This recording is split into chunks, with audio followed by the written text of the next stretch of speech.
Tom Petty, we miss him. We miss him dearly. Of course, the traveling Wilburys bringing us in, ladies and gentlemen.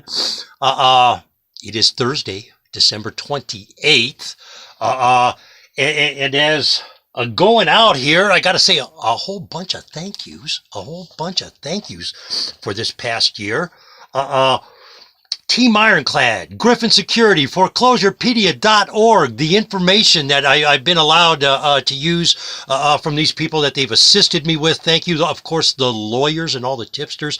I cannot mention them. I gave my word that I wouldn't mention their names, so the anonymity is in play there. Of course, Women at Work, Kim Savage in the Richmond, Virginia area. You need some property preservation work, property maintenance. Girl's good. But her, she's provided a lot of information, and she's kind of one of my sounding boards. I debate things with her all the time. I appreciate Miss Savage back there. John Allen, Lewiston Pet Control. Let me start that over.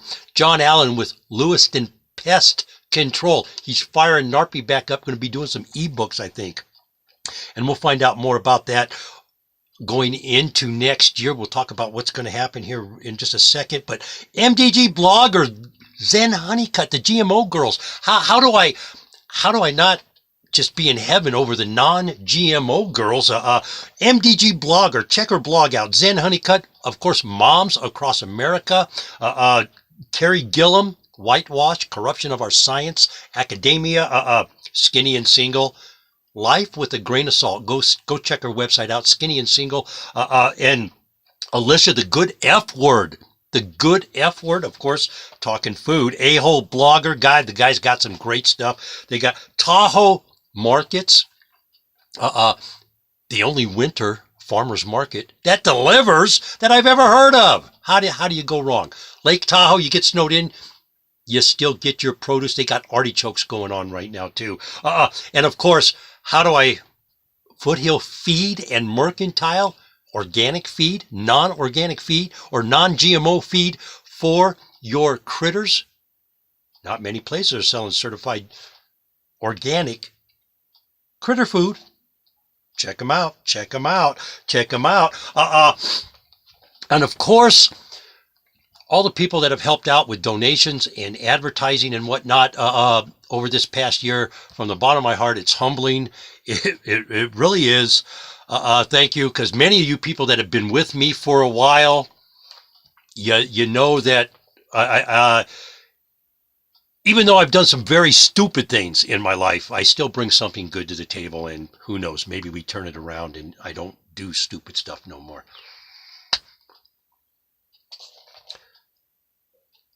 If you're going into business with a friend, get a contract. That was something stupid I just did a couple years ago, and I'm still... Anyways, let me talk real quick. I've broke the 1,000 mark on Twitter followers. 1,011 as of this morning. The other day, one of the young ladies that I've been promoting for quite some time now, she sent me a thing. She said, Aaron, I love what you're doing. Thank you so much. When I started with you at the first of the year, you had 64 followers. You have 100 now. That means you have to be saying something good. You have to be saying something right. And for those of you, I do both property preservation, supporting labor, and I do the GMO stuff. I'm a dirt farmer. I'm an organic guy. I don't like chemicals in my food, just like all the women that go out there and protect their children. They don't want chemicals in their food, but yet somehow they find a way to make that a bad thing. But when I checked numbers this morning, YouTube is 101. So since she wrote me that yesterday, I picked another subscriber up. LinkedIn, 2,500 people following, and that gets bigger every day, especially since I have added Cannabis Corner. Since I added Cannabis Corner to GMO Tuesday, ladies and gentlemen, my numbers have skyrocketed over there on LinkedIn. It's just phenomenal.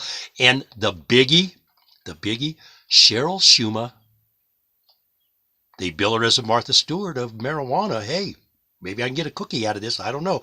But I'm going to be talking with her. She touched base with me last night. And of course, G Plus, I got over 750 people following to get my lead. So you need a shout out. You need something. Get a hold of me. We can work something out. I can push you out there. And let's not forget, going into next year, I have two very, very, very important interviews that, especially if you're a California resident, the two interviews I have, these two young ladies, these are up and coming players in the Republican Party, a lot of potential, a lot of potential. I'm going to be interviewing both of them. One, Stacey Barth. She's a constitutional person. She thinks the GOP party in the state is kind of, which I agree with her. But she's also a military gal. She's a U.S. Air Force. I will be interviewing her. So if you have questions of the gubernatorial candidate, give me a jingle. We'll get the question. If it's not already on my list of questions for Stacey, we'll get them in there, and we'll talk to Stacey and get her take on the big thing in California, of course, is the sanctuary thing going on, and I'm sure she's going to have some input there. And young lady, I hope I enunciate your name correctly, Jazmina Saavedra. She has a very big hill to climb, and I hope I can push her right up over the top. She's running with Dianne Feinstein's seat. So if you know anything about California politics, you know Dianne Feinstein is part of the. Go with these two gals and let's start moving the swamp away, okay? Because that is what's going on here. These are up and coming people. They're very bright. Links are in the description. Jazmina is with Latinos for Trump. She supports a whole lot of. She's also, and I'm thinking she is Hispanic. Maybe she's the daughter of immigrants that came here legally, because she is dead set against illegal immigration, something to look at as we go into next year. Of course, and ladies and gentlemen, there is a ton of information in the links today, and that is because of the subject matter we're getting ready to talk about here. And again, I can't stress enough how important all of you are to making what I do a success. And I'm humbled. I truly am. Okay. I'm truly humbled that the people that have stood behind me for the last 7-8 years are still standing behind me. Thank you. And I'm going to say it now. I'm going to say it at the end. Designated driver time. This is designated driver time of the year.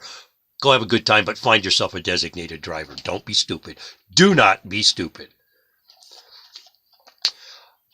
Today, I want to talk about, and normally this is Preservation Thursday time, but this is not a Preservation Thursday. This is more Business 101, if you will. I'm going to define some terms. Okay? Of course, yesterday, we got this book out. Why? I'm hoping I can wake some people up and they'll understand what I'm saying is not my opinion. It's fact. It's law. It's a matter of law. In the working world, if you will, the biggest issue in property preservation, of course, is employee independent contractor status, the misclassification of employees. There have been a couple court cases, and there's been several court cases where this is, I mean, it's not just property preservation. Don't think independent contractor employee scenario is property preservation only. It's not. It's not. But let's start with defining a couple terms. Number one, agency. Number two is going to be the principal. And number three would be the agent. Okay? For those of you in property preservation, I can't lie, this is really kind of targeted that way, but it's general information at the same time that encompasses any business model this information encompasses. An agency, let me get the book open here so we can go over this. And before I go any further, I'm not going to touch on cyber law today at all, because I want to get updated information. My law book here is about 10 years old. So I want to get some updated information, and I have somebody helping already told me they'd assist on that. So in our next Preservation Thursday, the Business 101 is going to be about cyber law. Why do I say that? Because for quite some time I have been saying you're using electronic means to cross state lines to do business. When you violate some regulation or rule or whatever, that's a RICO violation. So we'll talk about that a little more, and we'll get some more information out. But let's look at some relationships and what their nature is, what they should be, of course, in what we're doing. So you're all familiar with employee, employer, independent contractor. We're all familiar with those terms. Agency is the relationship between two persons, the principal and the agent, through which the agent is authorized to act for and on behalf of the principal. Scope of agency purpose. As a general rule, a person may do through an agent whatever business activity he may accomplish personally. Conversely, whatever he cannot legally do, he cannot authorize another to do for him. Keep that in mind. That comes into play here. Now, when we think of the relationship between the principal and the agent, we have to think on three terms here: agency, principal, agent. In property preservation, I want you to think about this for a minute. Agency, think Fannie Mae, U.S. Bank, Wells Fargo. Agency. Principal, think MCS, Cypress, Safeguard. Okay? Who's the agent? Who's that leave? Who's it leave? Bingo, you. The supposed to be independent contractor or employee. An agent can be both.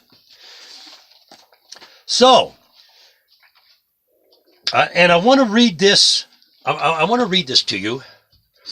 Other legal relations. Two other legal relationships overlap with agency: employer-employee and principal-independent contractor. In the employment relationship, the employer has the right to control the physical conduct of the employee. In contrast, a person who engages an independent contractor to do a specific job does not have the right to control the conduct and activities of the independent contractor in the performance of his or her contract. That is very, very important, ladies and gentlemen, because, and many of you have asked me over the years, how come I have to be insured? How come I have to name them certificate holder? How come they have to be the additionally insured, etc., etc.? You're going to find out right now. Hopefully this will help you understand this. Of course, the employee is controlled, an independent contractor is uncontrolled. In tort law, which is what business law is, tort law, the employer is responsible for employee action. That's why you train, you do background checks, etc., etc. As an employer, you're liable for your employees' actions. As an independent contractor, you're liable for you. Which means this is what the big argument is going back and forth. And this is why I don't understand why more people haven't made an issue, especially in the state of California. To me, it seems like it would be a slam dunk, although I could be wrong. Now, there's a case Jaeger versus Western River fly fishers.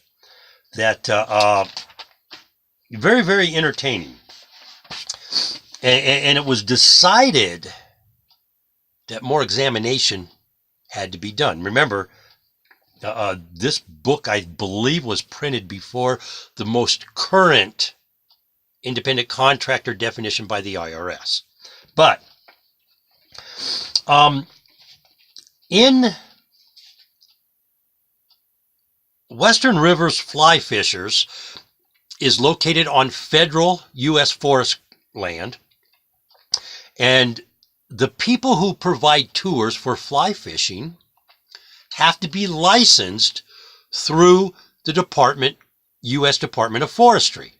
They have to have their license to do the tours, etc., through them. And one side of the argument was, even though the independent contractor operated under those guidelines, he still had the ability to say no. He still had the ability to say what he wanted to during the tour and take the tour in directions as long as he was confined inside the U.S. Forest Service territory, or, in that area. Now, under that umbrella, you have kind of minimal control. Minimal control. However, what the court ruled was, because the U.S. Forest Service, because the person conducting the tour guide, conducting the tour, had, mandatory by law, have and be licensed via United States Forest Service, that the government, the United States Forest Service, had ultimate control. That is a very important point. Control. When you're talking independent contractor and employee, who controls what? Who controls the workflow? Who controls tools? Who controls materials? Who controls instruction, training, time?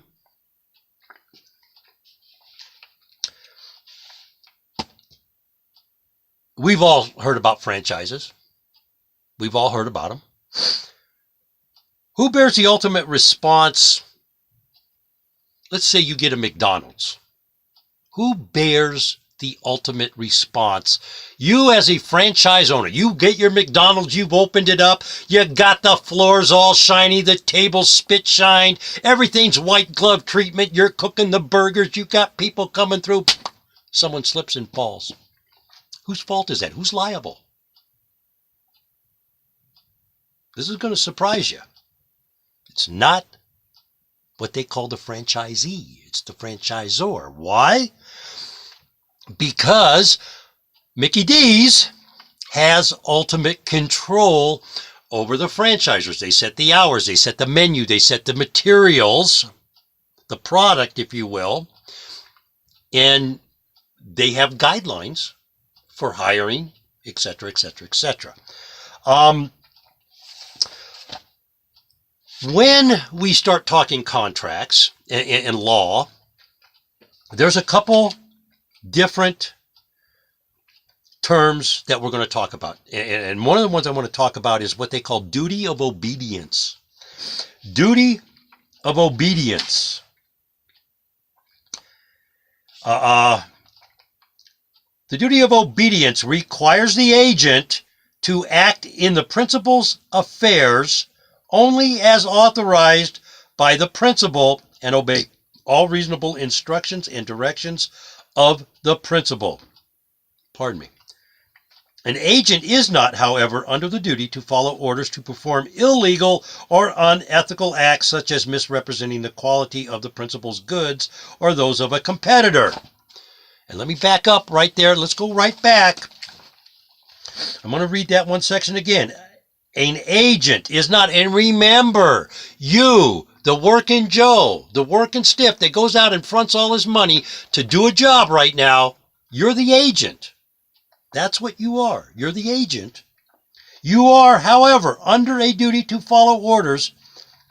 An agent is not, however, under a duty to follow orders to perform illegal or unlawful acts, unethical acts. You have no obligation to do something illegal as an agent. Now remember, an agent can be an employee or an independent contractor. They can be one or the other. They can't be both. If you're asked to violate a law, oh, and gosh, let me use backfeeding electricity into a house through a dryer outlet as an example. That's illegal. If you're being asked to do that, it's illegal. You have no obligation whatsoever, whether you're an employee or whether you're an independent contractor. You have absolutely no obligation to do that. Why? Because it puts you at risk. And business isn't there is risk in business, but not to do something illegal. That is not a risk you're obligated to take. When you go into business, you become obligated on financial risk because you don't have a choice. It's kind of one of them poke in the eye with a stick things, But, so that's your duty of obedience. That's what you as an agent, as an employee, so let's examine something real quick. I'm going to end on fiduciary duty when we get done here, but I want to talk just for a minute about two controlling cases that govern employee independent contractor, and that is the Hearst v. Booz check, because it directly relates to property preservation.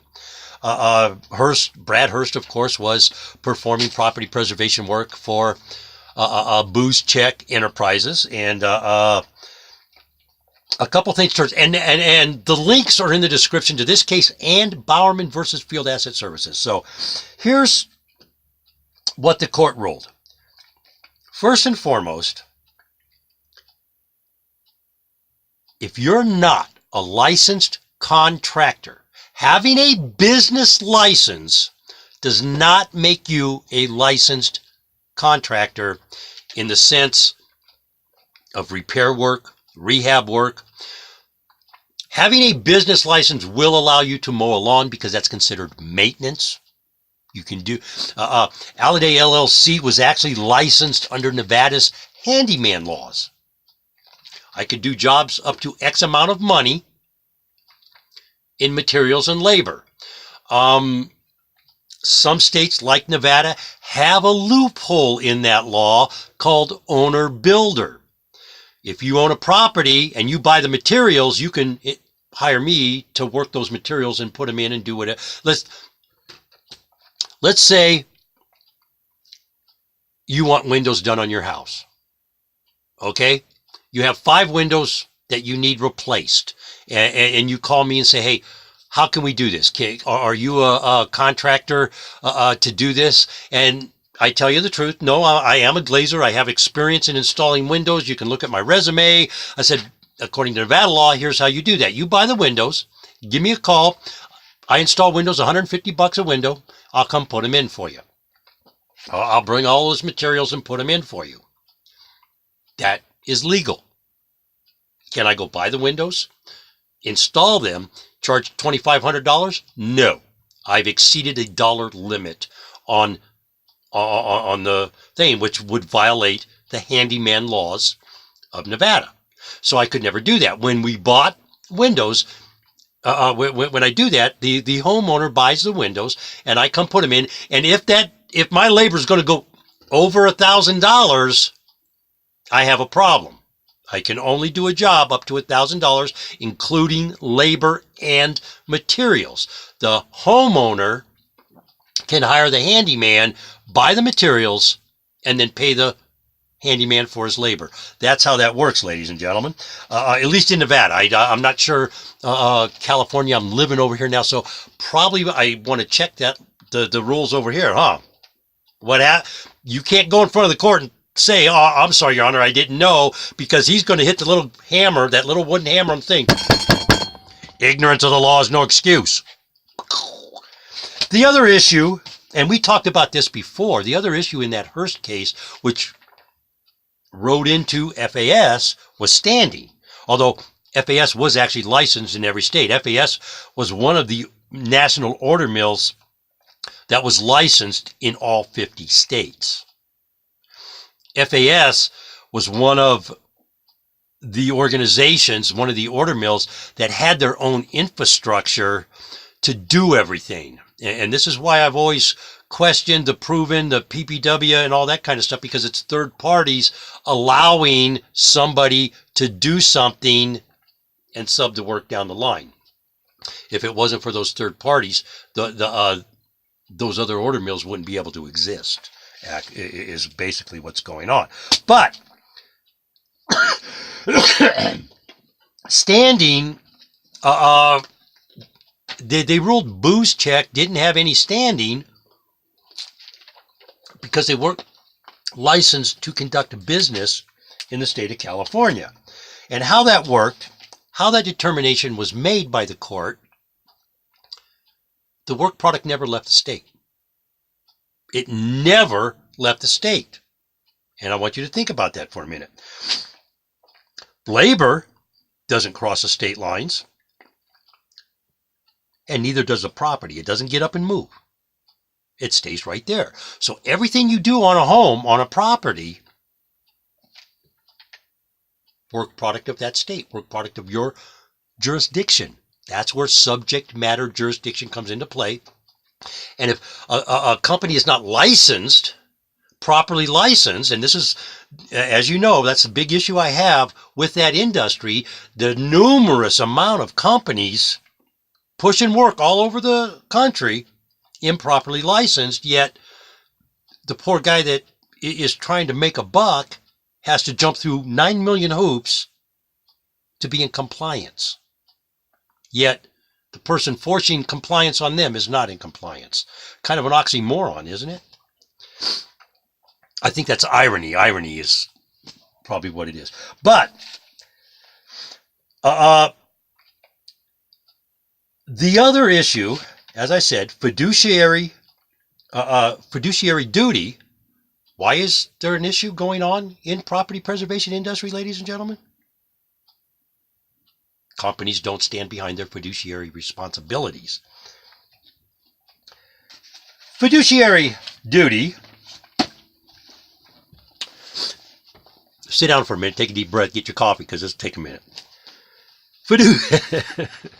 Fiduciary responsibility arises out of a relationship of trust and confidence, is one of the utmost loyalty and good faith. An agent owes fiduciary duty imposed by law to his principal, as does an employee to its employer.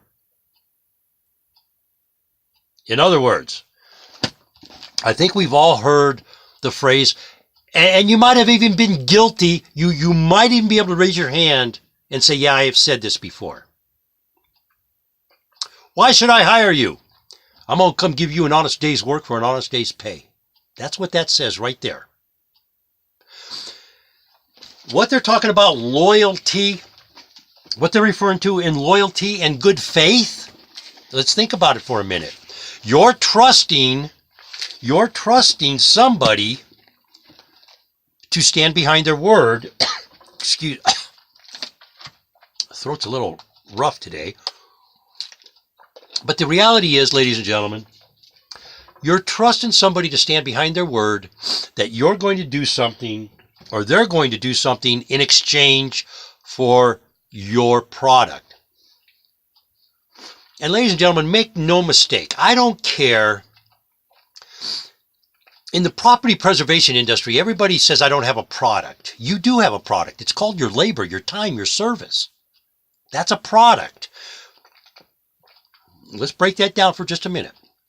I have a Barbie doll. I make Barbie dolls. Okay, Mattel makes Barbie dolls. That's their product, quote unquote. It's a tangible item that you can hold in your hand.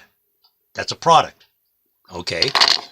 What goes into that product? Materials, time, labor, design. What goes into a service? Materials, time, labor, thought process, how to execute a plan to get it done. That's a product. Call it a service. It's just dressing the duck different. It's still quacking when we're done. So you signing a contract with somebody in New Jersey and you're in California, you have a good faith expectation, and you're entitled to that good faith expectation because the contract says they're going to pay you when you complete this. One of the caveats in the Hearst booze check case that the courts had a serious issue with was booze check would pay you when they got paid. That's illegal. You cannot hire somebody on those conditions. And I got to admit, I got slapped for it because we paid a commission and it cycled. But when I went in front of the unemployment people with a bunch of stuff and we showed things, they said, hey, Aaron, I know you're, not trying to cheat nobody, and you're not here because you're cheating anybody, but you can't do that. If you're going to pay a commission, you have to pay a commission. That's not to say you can't go back on the employment contract and say, hey, if something happens down the road, you have to go take care of it, and whatever we have to eat, you're going to have to eat. But I had to word the contracting clause different on the, and it was an employment contract. It wasn't it wasn't independent contractor per se. It was an employment contract. That's what we called it. And that's why when people send me a contract to review and I analyze it, I get into these books. I start comparing sections in the deal for that, in sections in the law books, sections in the contract, and I come back with it's nothing more than a glorified employment contract. I cannot endorse the contract. And I had to do that to Brian Mingham, even though Brian Mingham was a decent guy. He's got a good, and at the time I did that, I had not heard a bunch of bad stuff like is out there right now on Brian Mingham and his organization. Brian Mingham had a really good organization there when I was sent the contract to review, and I gave him a heads up even as a courtesy. Hey, Brian, I can't endorse your contract, but and I told him, I said, look, this guy, this is a shot you got to take because he's been pretty good at paying everybody. You don't hear a bunch of stuff going on, and now there's some problems. I don't know. It sounds like there's some fiduciary problems going on, and as we go into. But I'll tell you what, as we go into next year, we're going to see a lot of bankruptcies, going to see a lot of crazy, crazy things, but keep something in mind. Keep something in mind that there should be money jumping off next year with the tax thing going on. And I'll touch on that in just a second before we get out of here today. But a fiduciary duty is something that is involved in a contract. And remember, ladies and gentlemen, a good contract is a mutuality of agreement. That's a good contract. When you, for example, I can pay you $15 to mow the lawn. No, I'm sorry, I can't do the lawn for $15. I have to charge you $70. The most I can pay you is $20. I'm sorry, I still can't pay you $20. What if I give you 50 lawns a week? I'm sorry, I still can't do lawns for $20 each. I need a minimum $60. Sorry, we can only pay $35. I won't do them for less than $50. Would you go $45? Now we have a mutuality. You see what I'm saying? There's a mutuality of agreement. You have negotiated a number that you can live with, and that is going to help assist your organization in generating positive revenue flow and not negative cash flow like so many do. And if you don't understand what I'm saying there, message me, stick something in the comments down below, and I will get you the link to a break-even analysis and a break-even point on services like recuts, snow service. It doesn't matter what it is. I'll show you how to do it. I'll help you break it down. It's not that difficult. It really is. You don't have to be an accountant to understand it. You just got to know how to add and subtract. And I think we all, you know what? I'll never forget one day. Somebody told me they were bad at math. Okay. I was a sophomore in high school. Okay. Told me they were bad at math. This guy, and it was a gal I knew in high school. She said, "Oh, I'm really bad at math." I'm not going to say her name because at the time she was selling dope, marijuana. It wasn't dope, but back then it was dope.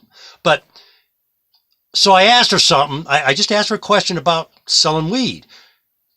This girl added, subtracted, divided, and multiplied. Bam! Just like that. Because why? It was money. We all know how to add and subtract our money. So if you need help, get a hold of me. I will help you. I will show you how to do this. So when you sit down at the table to negotiate something for your business, you understand the numbers and you understand what goes into that, and you understand your fiduciary responsibility to them, and they understand their fiduciary responsibility and duty to you. If you like what you hear, ladies and gentlemen, give us a thumbs up. As I said, I'm not going to get into cyber law. The internet, in internet time, a year is much too long, the judge finds. That's why. I'm going to wait until I get a little more updated information. But for the most part, because we cross lines, I want to touch on this, and we'll touch on this in the next podcast I do on Preservation Thursdays, Business 101 segment, ladies and gentlemen. If you like what you hear, give us a thumbs up. Subscribe to the station, folks. I want you all to have a great, happy new year. Have a good time. Again, if you're in the Reno, Nevada area, I can't say I will help. Somebody already pulled my ticket on it and said, "Hey, if you're not, come on, I need a designated driver." I get to go meet a group of 15 new people. I don't even know who they are. Somebody that heard my podcast and I said that, they got a hold of me. That is my New Year's gift to whomever out there, because they're going to be messed up and I'm going to be driving somebody's van. I'm going to go have a good time, get some grub, see some pretty girls. Who knows? Maybe I'll get a hug and a kiss from a pretty girl on New Year's Eve. I don't even know. It's all good, ain't it? Use a designated driver. The life you save could be your own. It could be a child. It could be somebody, a military vet, a cop. It could be anybody that helps protect you and give you the freedoms that we enjoy in America. Look for my interviews with Stacy Barth and Jazmina Saavedra. I hope I've said your name right, Jazmina. If I don't, get a hold of me and we'll get that squared away for the interview, especially. If you can help out with a donation, hit the website, folks. Good stuff. I'll be writing more. As I start doing more information like this, I will start publishing written information on the website so you can go grab it. It'll be a little easier. But look in the link, ladies and gentlemen. Ton of information. A ton of information. It's a balmy 55 degrees outside today, and all those people that are suffering from global warming up in Minnesota, I feel for you. I really, really do. 20 below zero? Global what? Although I will say this, the bitter cold kind of coincides with what the Democrats are doing. Kind of coincides with what the Democrats are doing. Ladies and gentlemen, I hope you've had a great year. I thank everybody who has supported me and stood behind me. You've been fantastic, and I hope you have gotten something from me. I've gotten something from you. It's been fantastic. Let's all have a great day. Let's all be safe out there. Happy New Year.